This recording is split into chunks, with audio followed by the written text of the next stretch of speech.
Hi guys, welcome back to the MyS YouTube channel. My name is Anthony from the UK. And I am Georgia from the United States. And you are watching an episode of Cultural Cafe. What is Cultural Cafe? This is where we talk about all things cultural in the Anglosphere.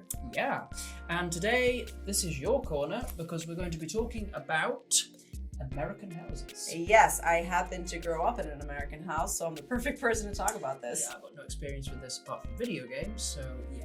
Okay, perfect. So we'll jump straight in with my first question, which is a logical one. What are some differences between homes in Italy and homes in the US? So we're going to be generalizing a lot here because, again, the types of houses you find in the US vary greatly depending on the region and therefore depending on the climate. So I grew up in New York City, not in a skyscraper, because even in New York City, you have a huge variety of different types of buildings. But I would say one of the biggest differences between, let's say, the stereotypical American house and the stereotypical Italian house is the material it's made of. So in the US, most of the time, it's wood. We have a lot of wooden houses. And in fact, if you ever see a house being constructed, you just see a huge A-frame, a lot of wooden beams, and maybe a concrete or stone foundation. Like the skeleton. Yeah, but it's wood. That's the material that it is made out of. But again, then in Italy, of course, they're mostly brick or stone with the terracotta tiles, very typical, beautiful kind of architecture. Very colourful.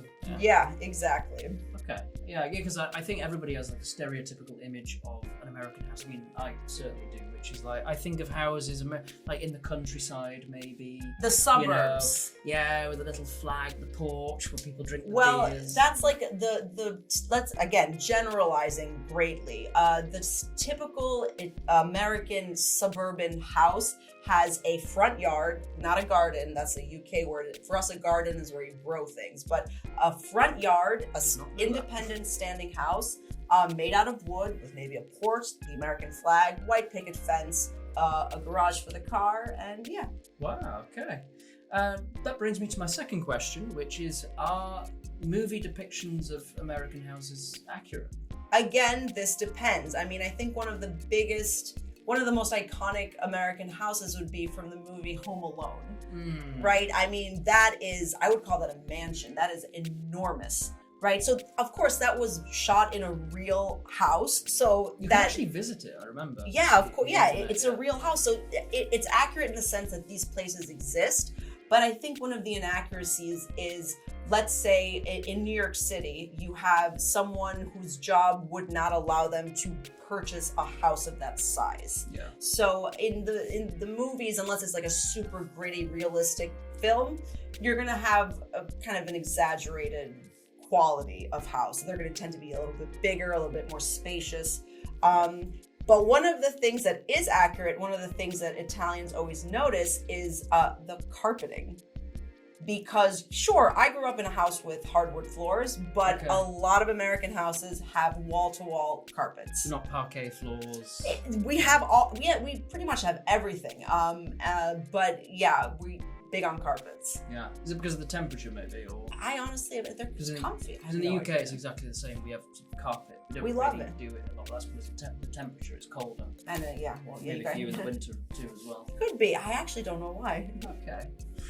Okay, and my third question, for any property investors in the future, is buying a house in America expensive?